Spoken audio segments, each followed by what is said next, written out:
നമസ്കാരം. വെളിച്ചം ചാനലിലേക്ക് സ്വാഗതം. 2025 ഏപ്രിൽ 4, 5 തീയതികളിലെ ദിനഫലങ്ങൾ, രാശിഫലങ്ങളാണ് ഇതിൽ പറയുന്നത്. 12 രാശിക്കാരെക്കുറിച്ചും പറയുന്നുണ്ട്. ഇതിൻ്റെ കറക്റ്റ് ടൈമിങ് പറയുകയാണെങ്കിൽ ഏപ്രിൽ 3 വൈകിട്ട് 6:21 PM മുതൽ ഏപ്രിൽ 5 രാത്രി 11:25 PM വരെ ആണ് ഇതിൻ്റെ ഈ ഫലങ്ങൾ അനുഭവവേദ്യമാകുന്നത്.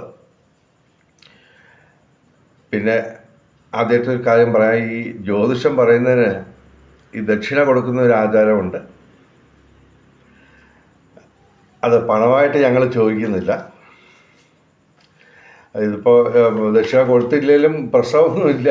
ഒരു 1-2% ഫലപ്രാപ്തി കുറയുന്നേ ഉള്ളൂ. ദയവായി ദക്ഷിണയായിട്ട്, ഞങ്ങൾ പണമായിട്ട് ചോദിക്കുന്നില്ല, അതിന് പകരം ദയവായി ഞങ്ങളുടെ ചാനൽ സബ്സ്ക്രൈബ് ചെയ്യുക. നേരത്തെ സബ്സ്ക്രൈബ് ചെയ്തവർ ലൈക്ക്, ഷെയർ, കമൻറ്റ് തുടങ്ങിയവ കൊണ്ട് ഞങ്ങൾക്ക് പ്രോത്സാഹനം തരിക. ആദ്യം മേടം രാശി. അശ്വതി, ഭരണി, കാർത്തിക ആദ്യപാദം.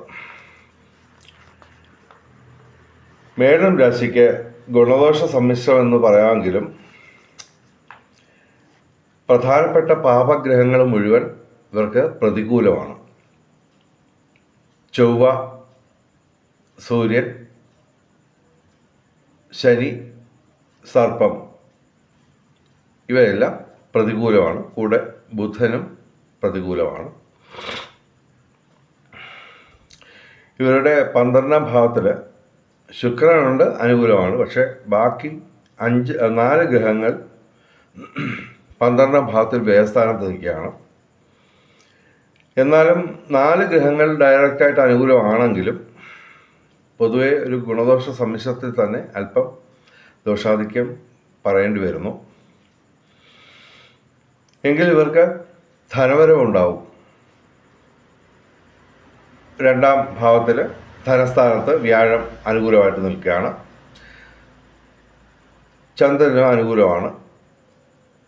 ശുക്രൻ നേരത്തെ പറഞ്ഞ പോലെ 12ാം ഭാവത്തിൽ അനുകൂലമായിട്ട് നിൽക്കുന്നു. ഇവർക്ക് ധനവരവുണ്ടാവും, ബന്ധങ്ങൾ വഴി നേട്ടമുണ്ടാവും. എന്നാലും പൊതുവെ ഈ 4 പാപഗ്രഹങ്ങൾ പ്രതികൂലമായിട്ട് നിൽക്കുന്നതിനാൽ ഇവർ ഞായർ, തിങ്കൾ, ശനി, ചൊവ്വ, ബുധൻ ഈ ദിവസങ്ങളിൽ നിർബന്ധമായിട്ടും ക്ഷേത്രദർശനം നടത്തണം. ശനിയാഴ്ച, പ്രത്യേകിച്ച് ശനിയാഴ്ച ശിവക്ഷേത്രത്തിൽ ജലധാര നടത്തുക. അയ്യപ്പ ക്ഷേത്രത്തിൽ നീരാഞ്ജനം നടത്തുക. ശനിക്ക് എള്ളുവിളക്ക് തുടങ്ങിയവ വഴിപാടായിട്ട് കഴിക്കുക. അല്പം ദോഷാധിക്യമുള്ളത് അത് മാറിക്കിട്ടും, ഗുണാധിക്യം നേടിയെടുക്കാൻ പറ്റും. ഇനി ഇടവം രാശി. കാർത്തിക അവസാന 3 പാദം, രോഹിണി, മകയിരം ആദ്യ 2 പാദം. ഇടവൻ രാശിക്ക് ഇടിവെട്ട് സൗഭാഗ്യമാണ്. 7 ഗ്രഹങ്ങൾ ഇവർക്ക് അനുകൂലമായിട്ട് നിൽക്കുന്നു. പ്രതികൂലമെന്ന് പറയാവുന്നത് വ്യാഴം മാത്രമാണ്, വ്യാഴവും ചന്ദ്രനും. പക്ഷെ അത് രണ്ടും ശുഭഗ്രഹങ്ങളാണ്. അപ്പോൾ അത് വലിയ കുഴപ്പം ചെയ്യില്ല. പ്രധാനമായിട്ട് ഇവർക്ക് ഭൂമി ക്രയവിക്രയങ്ങളിലൂടെ ധനവരവുണ്ടാവും. അതുപോലെ തന്നെ ബന്ധങ്ങൾ ഊഷ്മളമാവും. ഇൻ്റർവ്യൂ, പരീക്ഷ ഇവയിലൊക്കെ വിജയമുണ്ടാവും. വിവിധ സ്രോതസ്സിൽ നിന്നും ധനവരവുണ്ടാവും. മീനമാസം മുഴുവൻ ഇവർക്ക് തൊഴിൽ ഭാഗ്യമുണ്ടാവും. പിതൃഗുണം, സന്താന നേട്ടം ഇവയൊക്കെ ഉണ്ടാവും. അതുപോലെ തന്നെ ഊഹക്കച്ചവടങ്ങളിൽ ഉയർച്ചയുണ്ടാവും, നേട്ടമുണ്ടാവും. സർവകാര്യ വിജയം. അതുപോലെ തന്നെ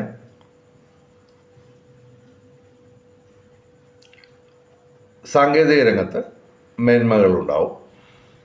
പൊതുവെ ഇടവൻ രാശിക്ക് നല്ല 2 ദിവസങ്ങളാണ് 4ഉം 5ഉം.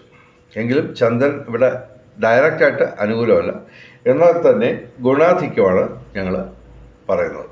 ഇടിവെട്ട് സൗഭാഗ്യം എന്ന് തന്നെ പറയാം. ഓക്കെ, ഇനി മിഥുനം രാശി.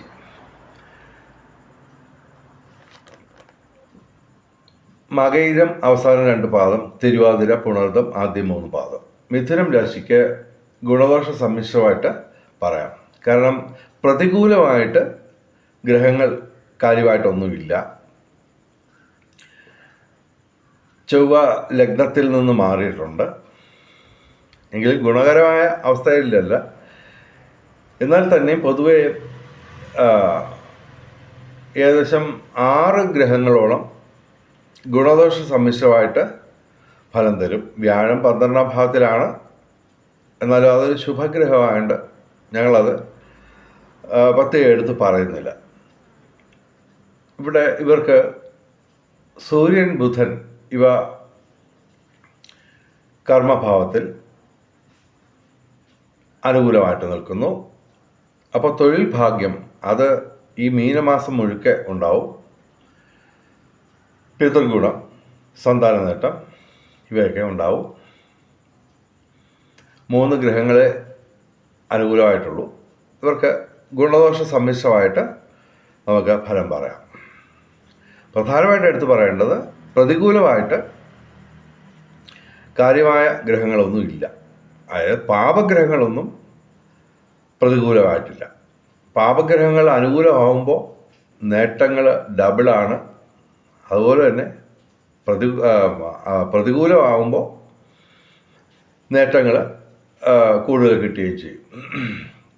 ഇവിടെ ഇവർക്ക് പാപഗ്രഹങ്ങളൊക്കെ ഗുണദോഷ സമ്മിശ്രമായിട്ട് ഫലം തരുന്നതുകൊണ്ട് ഇവർക്ക് ഗുണദോഷ സമ്മിശ്രമായിട്ടുള്ളൊരു ഫലമാണ് ഞങ്ങൾ ഈ 4-5 തീയതികളിൽ പറയുന്നത്.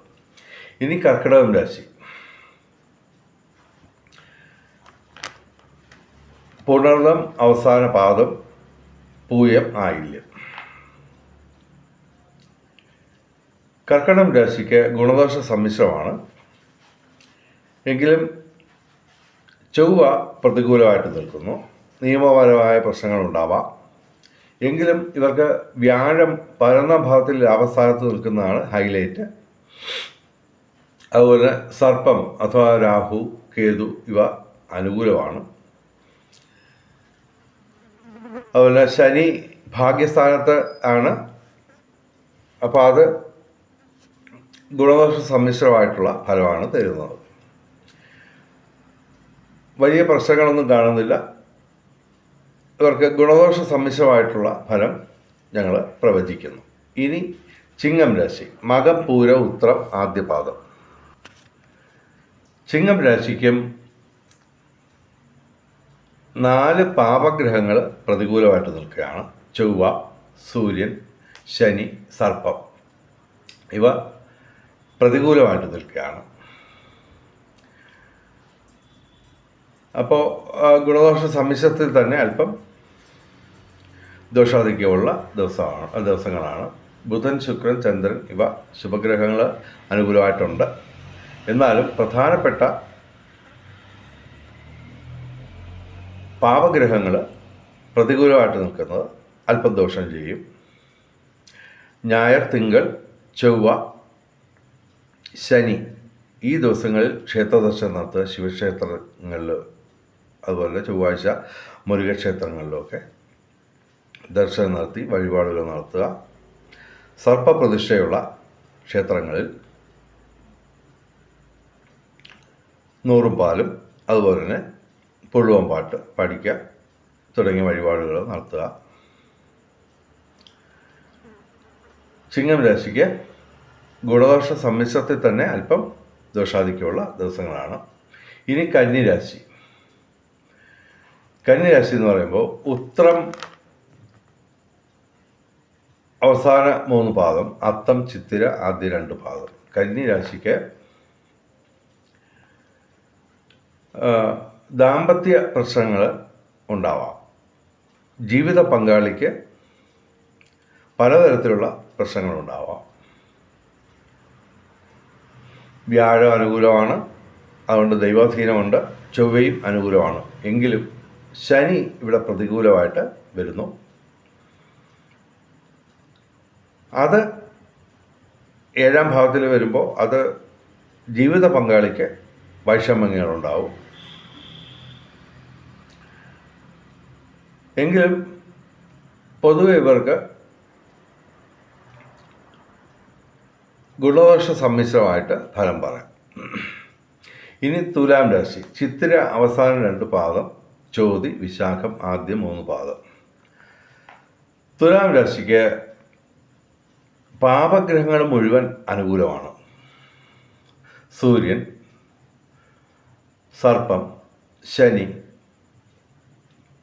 ചൊവ്വ, ഇത് 4ഉം അനുകൂലമാണ്. ഡയറക്റ്റായിട്ട് അനുകൂലമാണ്. പ്രതികൂലമെന്ന് പറയാൻ ശുഭഗ്രഹമായ വ്യാഴം മാത്രമാണ്.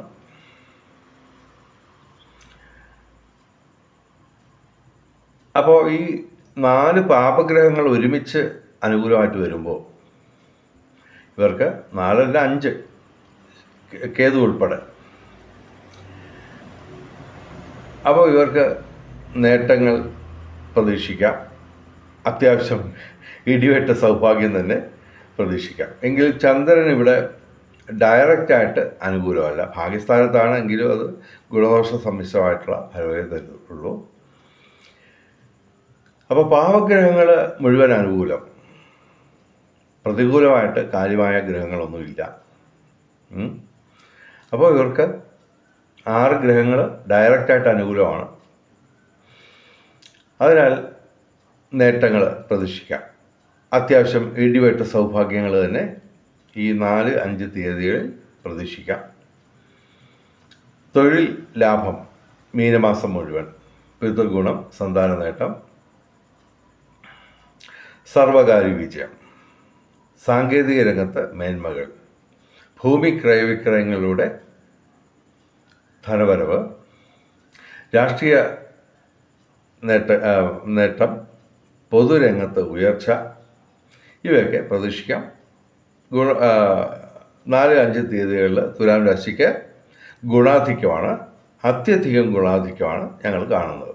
ഓക്കെ, ഇനി വൃശ്ചികം രാശി. വിശാഖം അവസാന പാദം, അനിഴം തൃക്കേട്ട. വൃശ്ചികം രാശിക്ക് ഗുണാധിക്യം എന്ന് പറഞ്ഞുകൊള്ളെങ്കിലും അത്യാവശ്യം ഗുണാധിക്യമുള്ള ദിവസങ്ങളാണ്. കാരണം ഈ പ്രതികൂലമായിട്ട് കാര്യമായ ഗ്രഹങ്ങളൊന്നുമില്ല. അതാണ് വൃശ്ചികം രാശിയുടെ ഹൈലൈറ്റ്. വ്യാഴം അനുകൂലമായിട്ട് 7ാം ഭാവത്തിൽ നിൽക്കുന്നു. ദാമ്പത്യ ജീവിതം, കുടുംബ ബന്ധങ്ങൾ, ഇതെല്ലാം ഊഷ്മളമാവും. പുതിയ സുഹൃത്തുക്കളെ കിട്ടാം. അങ്ങനെ നേട്ടങ്ങൾ അനവധിയുണ്ട്. ശനി 5ാം ഭാവത്തിൽ വലിയ ദോഷം ചെയ്യില്ല. ഇവിടെ ശനി കൂടാതെ ശുക്രൻ്റെ ഉച്ചക്ഷേത്രത്തിലുമാണ്. അപ്പോൾ വലിയ ശനിദോഷം ഇവരെ ബാധിക്കുന്നില്ല. അപ്പോൾ ശനി ഗുണദോഷ സമ്മിശ്രമായിട്ട് നിൽക്കുന്നു. പിന്നെ പാപഗ്രഹങ്ങളൊക്കെ ഇവർക്ക് കാര്യമായ പ്രശ്നങ്ങളൊന്നും ഉണ്ടാക്കുന്നില്ല. ചൊവ്വ ഭാഗ്യസ്ഥാനത്താണ്, അത് ഗുണദോഷ സമ്മിശ്രമായിട്ട് ഫലം തരും. പിന്നെ ഇവർക്ക് ഡയറക്റ്റായിട്ട് സർപ്പം, വ്യാഴം, കേതു, ശുക്രൻ ഇവയൊക്കെ അനുകൂലവും കൂടിയാണ്. അപ്പോൾ ഒരു ഗുണാധിക്യം ഉള്ള ദിവസങ്ങളായിട്ട് പറയാം. അത്യാവശ്യം ഗുണാധിക്യമുള്ള ദിവസങ്ങളാണ് വൃശ്ചികം രാശിക്ക്. ധനവരവുണ്ടാവും, ഊഹക്കച്ചവടങ്ങളിൽ നേട്ടമുണ്ടാവും. മോശമല്ലാത്ത നല്ല ദിവസങ്ങളാണ് വൃശ്ചികം രാശിക്ക്. ഇനി ധനുരാശി. മൂലം, പൂരാടം, ഉത്രാടം ആദ്യപാദം. ധനുരാശിക്ക് ശനി, വ്യാഴം, ചൊവ്വ തുടങ്ങിയ ഗ്രഹങ്ങൾ പ്രതികൂലങ്ങളാണ്. കണ്ടകശനി തുടങ്ങി വ്യാഴം 6-ാം ഭാവത്തിൽ പ്രതികൂലമാണ്. അഷ്ടമത്തിൽ ചൊവ്വയും. അപ്പോൾ 8-ലാണ് ചൊവ്വ. അപ്പോൾ വാഹനങ്ങളൊക്കെ ഓടിക്കുമ്പോൾ സൂക്ഷിക്കുക. അഗ്നിയുമായിട്ട് ബന്ധപ്പെട്ടുള്ള, അതായത് തീയുമായിട്ട് ബന്ധപ്പെട്ട കാര്യങ്ങൾ ചെയ്യുമ്പോൾ ശ്രദ്ധിക്കുക. അതുപോലെ തന്നെ സാങ്കേതികമായ വീഴ്ചകൾ, അതായത് വീട്ടിലെ ഇലക്ട്രോണിക് ഉപകരണങ്ങളൊക്കെ കേടാവാനുള്ള ഒരു സാധ്യത ഉണ്ട്. പിന്നെ ഇവിടെ ഇവർക്ക് ബുധനും ശുക്രനും ഒക്കെ അനുകൂലമാണെങ്കിലും പൊതുവെ ഏറ്റവും പ്രധാനപ്പെട്ട 3 ഗ്രഹങ്ങൾ പ്രതികൂലമാണ്, ഡയറക്റ്റായിട്ട് പ്രതികൂലമാണ്. അപ്പോൾ ഗുണദോഷ സമ്മിശ്രത്തിൽ തന്നെ അല്പം ദോഷാധിക്യം പറയാം നമുക്ക്. ശനി, വ്യാഴം, ചൊവ്വ ഈ ദിവസങ്ങളിൽ നിർബന്ധമായിട്ടും അമ്പലങ്ങളിൽ പോവുക, വഴിപാടുകൾ നടത്തുക. ശനിയാഴ്ച പ്രത്യേകിച്ച് ശിവക്ഷേത്രത്തിൽ,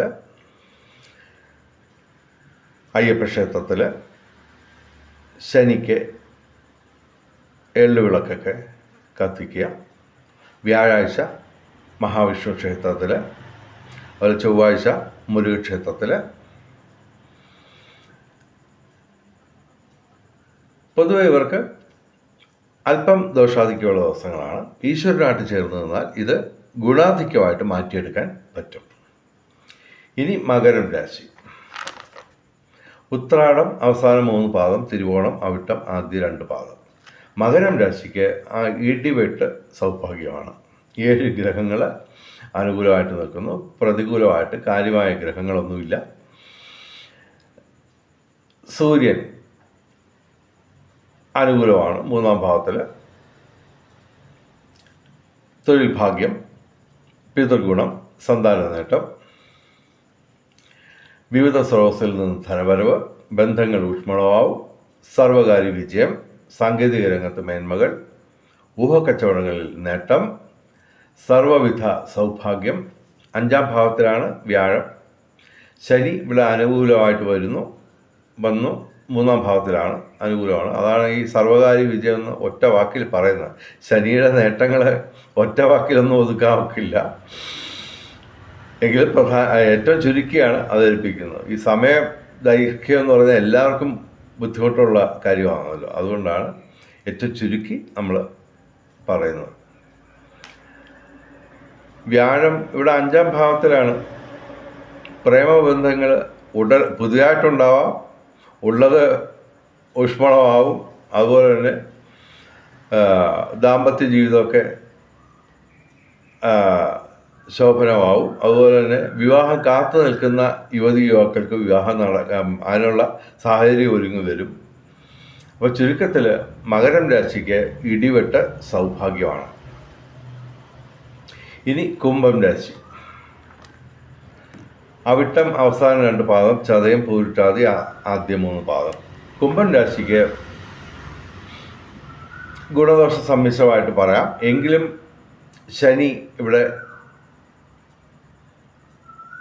പ്രതികൂലമായിട്ട് നിൽക്കുകയാണ്. 7 ശനിയാണ്. കുംഭം രാശിക്ക് ശനി മാത്രമാണ് ഡയറക്റ്റായിട്ട് പ്രതികൂലമായിട്ട് നിൽക്കുന്നത്. ബാക്കിയൊക്കെ ഓക്കെയാണ്. അതുപോലെ തന്നെ 3 ഗ്രഹങ്ങൾ ഡയറക്റ്റായിട്ട് അനുകൂലമായിട്ടുണ്ട്. ചൊവ്വയും ഇവിടെ അനുകൂലമായിട്ട് നിൽക്കുന്നു. ബുധനും ശുക്രനും അനുകൂലമായിട്ട് നിൽക്കുന്നു. അപ്പോൾ നമുക്ക് ഗുണദോഷ സമ്മിശ്രം എന്നുള്ള ഒരു കാറ്റഗറിയിൽ കുംഭം രാശിയെ പെടുത്താം. ഭൂമി ക്രയവിക്രയങ്ങളിലൂടെ നേട്ടമുണ്ടാവും. കലാസാഹിത്യ രംഗത്ത് ഉയർച്ചയുണ്ടാവും. അപ്പോൾ പൊതുവെ കുംഭം രാശിക്ക് ഗുണദോഷ സമ്മിശ്രമാണ്. ഇനി മീനം രാശി. പൂരിട്ടാതി അവസാന പാദം, ഉത്രട്ടാതി രേവതി. മീനം രാശിക്ക് സൂര്യൻ, ശനി, സർപ്പം ഇവ പ്രതികൂലമാണ്. ജന്മത്ത് നിൽക്കുന്നു. അനുകൂലമല്ലാത്ത ദിവസങ്ങളാണ് മീനം രാശിക്ക് ഈ 2 ദിവസങ്ങൾ. പ്രധാനപ്പെട്ട കാര്യങ്ങൾ മറ്റ് അവസരങ്ങളിലേക്ക് മാറ്റിവെക്കുക. അതുപോലെ തന്നെ ഞായർ, തിങ്കൾ, ശനി ഈ ദിവസങ്ങളിൽ ശിവക്ഷേത്രങ്ങളിൽ പോയി ജലധാര നടത്തുക. ശനിയാഴ്ച അയ്യപ്പ ക്ഷേത്രത്തിൽ നീരാഞ്ജനം നടത്തുക. സർപ്പപ്രതിഷ്ഠയുള്ള ക്ഷേത്രങ്ങളിൽ നോറും പാലും അതുപോലെ തന്നെ പുള്ളവും പാട്ട് ഇവയൊക്കെ പാടിക്കുക. പൊതുവെ മീനം രാശിക്ക് അനുകൂലമല്ലാത്ത ദിവസങ്ങളാണ്. ഈശ്വരനുമായിട്ട് ചേർന്ന് നിന്ന് ഈ ദോഷാധിക്യം മറികടക്കാൻ ഇവർക്ക് സാധിക്കട്ടെ എന്ന് പ്രാർത്ഥിക്കുന്നു. ഇനി ഭാഗ്യ നമ്പറുകൾ നോക്കാം. ഏപ്രിൽ 4-ാം തീയതി, അതായത് 4/4/2025 8 ഏറ്റവും വലിയ ഭാഗ്യസംഖ്യ. 4, 2, 5, 9, 0 ഇവയും ഭാഗ്യസംഖ്യകളാണ്. 5/4/2025 9 ഏറ്റവും വലിയ ഭാഗ്യസംഖ്യ. 8, 5, 4, 2, 0 ഇവയും ഭാഗ്യസംഖ്യകളാണ്. ബ്രഹ്മമുഹൂർത്തം 4, 5 തീയതികളിൽ രാവിലെ 4:44 AM മുതൽ 5:32 AM വരെ ബ്രഹ്മമുഹൂർത്തമാണ്. 4, 5 തീയതികളിൽ ബ്രഹ്മമുഹൂർത്തം ഈ സമയത്താണ്. ബ്രഹ്മമുഹൂർത്തത്തിൽ പ്രധാനപ്പെട്ട കാര്യങ്ങൾ ചെയ്യാൻ ശ്രമിക്കുക. പ്രാർത്ഥനകൾക്ക് പ്രാധാന്യം നൽകുക. ഇനി അഭിജിത്ത് മുഹൂർത്തം നോക്കാം. 4, 5 തീയതികളിൽ ഉച്ചയ്ക്ക് 12 PM മുതൽ ഉച്ചയ്ക്ക് 12:49 PM വരെയാണ് 4, 5 തീയതികളിൽ അഭിജിത്ത് മുഹൂർത്തം. അഭിജിത്ത് മുഹൂർത്തത്തിലും പ്രധാനപ്പെട്ട കാര്യങ്ങൾ ചെയ്യാൻ ശ്രമിക്കുക. ബ്രഹ്മമുഹൂർത്തത്തിൽ പ്രാർത്ഥനകൾക്കും പ്രാധാന്യം നൽകുക. ഇനി രാഹുകാലം നോക്കാം. 4-ാം തീയതി രാവിലെ 10:54 AM മുതൽ 12:25 PM വരെയാണ് 4-ാം തീയതി രാഹുകാലം. 5-ാം തീയതി രാവിലെ 9:23 മുതൽ രാവിലെ 10:53 AM വരെയാണ് രാഹുകാലം. 5-ാം തീയതി രാഹുകാലത്ത് പ്രധാനപ്പെട്ട കാര്യങ്ങളിൽ നിന്ന് വിട്ടു നിൽക്കുക. അതുപോലെ തന്നെ യാത്രകൾ ഒഴിവാക്കുക. ഇനി ഭാഗ്യ നിറങ്ങൾ. 4-ാം തീയതി വെള്ളിയാഴ്ച ചുവപ്പ്, 5-ാം തീയതി ശനിയാഴ്ച കറുപ്പ്, നീല അല്ലെങ്കിൽ ഇവയുടെ ഇളം നിറങ്ങൾ, അല്ലെങ്കിൽ ഈ നിറങ്ങൾ ഡിസൈനായിട്ടുള്ള വസ്ത്രങ്ങൾ ധരിച്ചാൽ ഭാഗ്യവർദ്ധന ഉണ്ടാവുന്നതാണ്. വെളിച്ചം ചാനലിലെ മുഴുവൻ പ്രേക്ഷകർക്കും സർവകാര്യ വിജയം, സർവവിധ സൗഭാഗ്യം, രാജകീയ സുഖഭോഗങ്ങൾ, അപ്രതീക്ഷിത ധനലാഭങ്ങൾ ഇവയൊക്കെ ഗുരുവായൂരപ്പൻ അനുഗ്രഹിച്ച് തന്ന് എല്ലാവരുടെയും ജീവിതത്തിൽ വെളിച്ചവും ഐശ്വര്യവും സമ്പൽ സമൃദ്ധിയും വന്നു ചേരട്ടെ എന്ന് പ്രാർത്ഥിച്ചുകൊണ്ട് വീഡിയോ അവസാനിപ്പിക്കുന്നു. നമസ്കാരം, ശുഭദിനം.